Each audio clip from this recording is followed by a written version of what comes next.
Welcome to the Savvy Shopkeeper Retail Podcast. I'm your host, Kathy Cruz. Just like you, I'm an independent retail business owner. I love the home decor and gift boutique I co-own with my sister, but I don't want it to consume me or my life. Join me each week as I share lessons learned, helpful tips, and valuable information for your retail business and life. Whether you're buying your products or making your products, whether you're a $25K business or a $2.5 million business, I'm on a mission to help indie retailers work less, profit more, and grow. Let's get started on today's episode. Welcome to episode 194 of the Savvy Shopkeeper Retail Podcast. Retail store clearance sales. My best store sales day ever and why it worked. I'm your host, Kathy Cruz. So you might be wondering, Kathy, we're just getting into our peak season, the holiday season, and we're ready to sell at full price. Why are you talking about sales events? Well, a few reasons. This was originally going to be a bonus episode where the timing would have been ideal for end of summer clearance sales events. But life this year just keeps getting in the way. And then when I was prepared to record, I received news that we lost a Master Shopkeepers community member. And it was someone who was near and dear to my heart and near and dear to the hearts of the whole entire community. Hopefully, I can get through this without crying. On October 5th, I received the heartbreaking news that April Peterson, a founding member of Master Shopkeepers, she was in the group with me for 5 years. She was a friend and owner of Fruchthaven Farm, the farm where I hosted the past 2 Savvy Shopkeeper retreats. We learned that she had suddenly passed away. To say this rocked my boat and affected the Master Shopkeepers community is a huge understatement. This hit me and many of our group members in a way that we never really would have expected. I think maybe I can't say we, I can't really necessarily speak on behalf of everyone in the group, so I'll speak for myself. I underestimated how incredibly connected we are in Master Shopkeepers. I also may not have realized how incredibly impactful April was in our lives. We are heartbroken. It's been 2 weeks since April's passing, and I think of her multiple times a day. I think about her family. I think about the amazing legacy that she left, and I think about how much she played a role in my Savvy Shopkeeper journey and just in my life in general. I'm heartbroken. I know many group members feel the same way, like truly heartbroken. Our community is heartbroken. So after we received information about April's celebration of life, 4 of us from Master Shopkeepers, we traveled to Greenville, Michigan to attend her celebration. And it was incredible, just like her. I'm really struggling getting through this podcast episode. But I will say that I found a sense of peace being on the farm again and connecting with her loved ones and seeing everyone that loved her there. But this will take some time to process. This heavy feeling of grieving is going to take some time. And I'm trying to give myself the space and grace to do this. I can't imagine not talking about April's legacy in a future episode, but for now, this is all I'll share because you can tell I'm struggling to get this out. So please send good, caring, loving thoughts to her family, who I'm sure will miss her tremendously. So needless to say, this didn't get recorded as a bonus episode. However, sometimes things just work themselves out, and I realized that recording this in advance of January is really ideal because I want you to plan ahead. I want you to brainstorm ideas now so you aren't scrambling at the end of the year to figure out what are you going to do for that clearance sale. So let me share my clearance sale event story with you. In September, I hosted an end of summer sale event in the store that I co-own with my sister. and we had really great results. In fact, the best results we've ever seen. It even beat Small Business Saturday, and Small Business Saturday is huge for us. So to say that we beat by a pretty decent amount Small Business Saturday was a big deal. So I thought I'd share why this worked so well. You first might be wondering, well, why did you have a sale, Kathy? And I'll explain, it's probably multiple reasons. First, our stock to sales ratio was high. We generally don't have a sale section in our store, so we aren't always able to clear things out like I would like. We haven't hosted, or at that point, we hadn't hosted a Facebook Live clearance sale, which we were kind of got into a routine, especially during those pandemic years where we would do one once a year. And we hadn't done one in about 2 years. We had plenty of old stock to get rid of. And we were heading into Q4, and I wanted a really quick solution and an influx of cash. You all know those moments where you want that, right? I mean, that's exactly what was going on with me.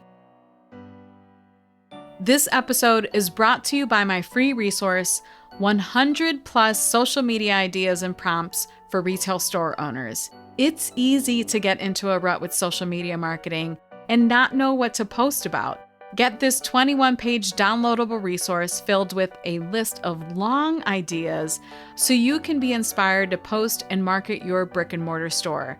Visit savvyshopkeeper.com/100 ideas. That's the number 100 and the word ideas all together. savvyshopkeeper.com/100 ideas and sign up for my newsletter to get the list. So the next question you might be wondering was, well, what was your event strategy? And again, this was also involved multiple things. The first one was I decided to piggyback off of a neighborhood sale event. This was really an opportunity because I knew there would be more traffic on this day, more foot traffic on this day.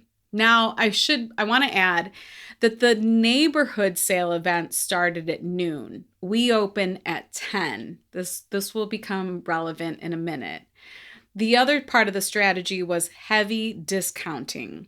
We went with 50% off old stock. Keep listening because I don't want you to think that you have to do 50% off, but that's what I chose to do for this event strategy. Another part of the strategy was exclusivity. I essentially created a special and exclusive opportunity for our email subscribers to get 25% off everything in the entire store, including new and Halloween items. And then they also got first dibs at the 50% off sale section. I also created a sense of urgency. So the exclusive offer would start at 10 a.m. and the neighborhood event started at noon. So all of our email subscribers would have to show up early to get that 25% off everything in the store and then get the first dibs, the 50% off the sale section. Another part of my strategy was making sure that I had plenty of help. So I had 2 of our team members come in, also good friends. Shout out to Maureen and Rochelle for helping me on this day. I made sure that I had enough help and that I wouldn't be overwhelmed. You know, you make the mistakes in the years past where I think when I was so new and we knew Small Business Saturday would be a big day, I just didn't realize how big. And there were instances where I worked Small Business Saturday by myself. It was crazy. And I didn't want to do this. I had a feeling that this one was going to be big. This event was going to be big. So the next question you have is, well, what was your marketing strategy? So I have to say that I did this all pretty quickly. I think I started my marketing strategy and came up with the idea for all of this probably 2 weeks away, and marketing started 11 days before the event. So there were social media posts, including posts that teased something that something was coming. I wanted to tease that out. And those tease posts also involved me nudging people to get on our email list. So I think some of the posts said something like, something special is coming soon. You probably want to get on our email list. Don't miss out. I don't remember the exact wording, but it was something like that. The other part of the marketing strategy is that I knew with this neighborhood event, there were probably going to be more than 20 businesses participating. And there was a collaborative aspect to the marketing because all of those businesses that participated also shared the event, also shared social media posts, also, created reels, did stories, did all of that stuff to push the neighborhood event. And I have to say that the organizer of the event, she did a really nice job of promoting it. And this is her third year doing this event. She organizes it all. She brings everything to us. So shout out to Nicole at Revival Body Care because she did a really nice job. And for sure, you'll see when I share some information that this was the most successful one yet. By the time the day of the neighborhood event came along, there were nearly 1,000 people interested in the Facebook event, just to kind of give you an idea of how popular this became. So the next question you might ask me is, well, what were the results, Kathy? And I have to say it was a sales day bigger than Small Business Saturday. I already said that. And it was interesting because it was in both revenue and transactions. It was our biggest sales and transaction day ever. Paying a really nice chunk on our credit card before October and our biggest season of the year was really nice. That was another result. And before holiday season kicks in and you're getting all of those shipments and all of those orders for Christmas and winter merchandise, that credit card starts to add up. So it was nice to be able to pay that chunk on the credit card right after the sale event. Another result was we brought our stock to sales ratio down by several percentage points, which was one of my big goals. And then another result is an overall feeling in the store of just being healthier in overall stock and feeling like I could refresh the store. And that always feels really good. This episode is brought to you by my free resource, Tools of the Retail Trade Resource Guide, a 28-page downloadable resource filled with software, tools, and equipment recommendations just for brick and mortar retail store owners. Learn what I use and what other store owners are using. Visit savvyshopkeeper.com/resources. That's savvyshopkeeper.com/resources and sign up for my newsletter to get the guide. So all this to say, yes, I could have created a different strategy to destock our store while protecting our margins more, but I was more than okay with the strategy, and I'm definitely pleased with the results. Like I mentioned earlier, life happens, and this has been the case for me this year for a variety of reasons. This year has been hard.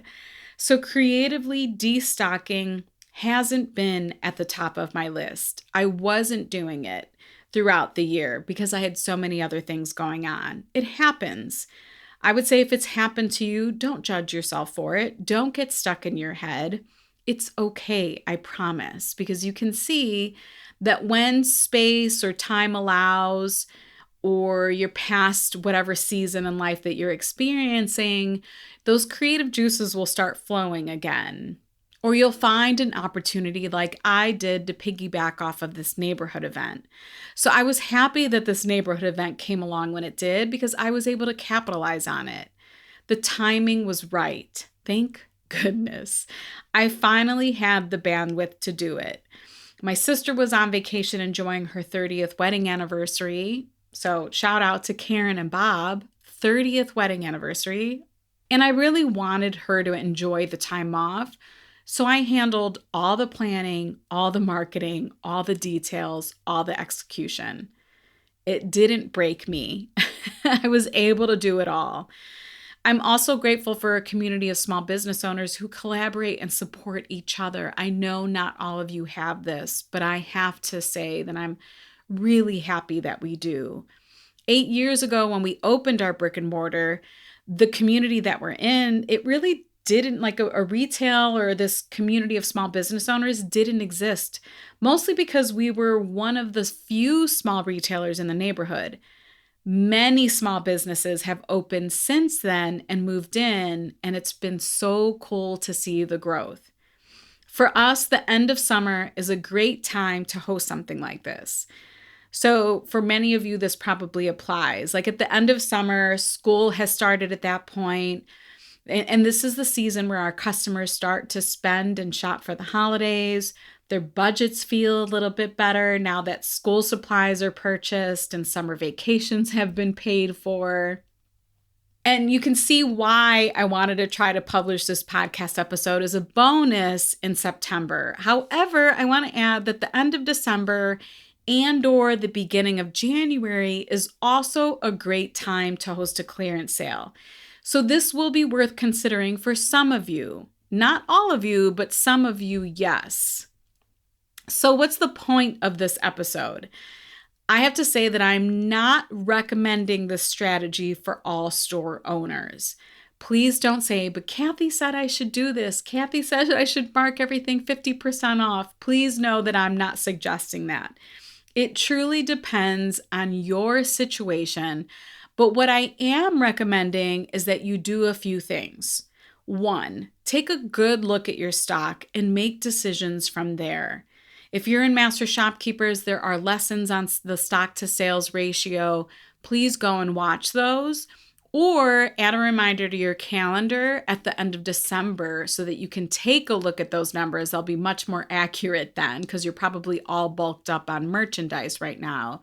But take a good look at that and then start to make decisions. Number 2, take a good look at upcoming opportunities and take advantage of those as well. Or make your own opportunity. It doesn't mean that you have to piggyback off of another event that's in your area. You could also absolutely do this on your own. Number 3, don't be afraid to do something big if and when needed. Store owners have a habit of getting in their own way sometimes, particularly when it comes to discounting or the perception of discounting. My thought was, who cares? I need to get rid of stock. I haven't been able to do it. It's a good opportunity. The timing is right. So don't get stuck in your head. Your business and its health are way more important. Interesting tidbit here. Some would think our average order value would have dipped during such a big clearance sale event. However, what was interesting to me, that our average order value actually went up. So for those of you that poo-poo sale events, that's Karen's word, my sister's word. For those of you that poo-poo sale events, don't knock it till you try it. Yes, I just said that. I have to cheer myself up some way with these silly things.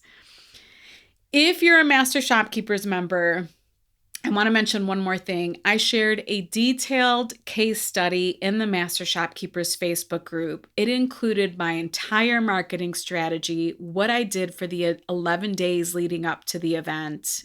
And yes, I want to remind you, I did all of this in less than 2 weeks.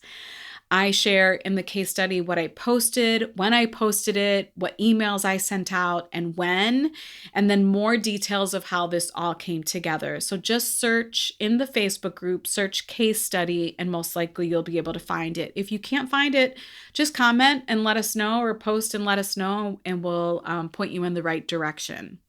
And if you think this is something that you want to consider at the end of December, post-Christmas, and at the beginning of January, go ahead and save this episode, save a link to it, and add it to your calendar. I'm all about the reminders. We've been talking a lot about this. I've been talking a lot about this with one-on-one clients and on group calls in Master Shopkeepers. I'm all about the reminders because maybe this isn't relevant to you now, but you don't want to forget about it. So grab a link or go ahead and use the share icon in the Apple Podcast app or wherever you listen, and go ahead and save it somewhere and add a date and time to it so that you can listen to it over again and start to create a plan for your own sale event at the end of the year. If you found this podcast episode helpful, please share it with a retail business friend or leave me a rating and review on Apple Podcast. I always genuinely appreciate those. If you want to see the show notes to this episode or find links to anything I mentioned, visit my blog at savvyshopkeeper.com/episode 194. And I just want to say one more thing. I mentioned April at the beginning of this episode. This will not be the last time I mention April. There's just so much for me to share about her and her legacy. So please know that I will probably come back into all of your ears with a full episode about April and how much we loved her and why we loved her so much. Until the next episode, be savvy and boss up.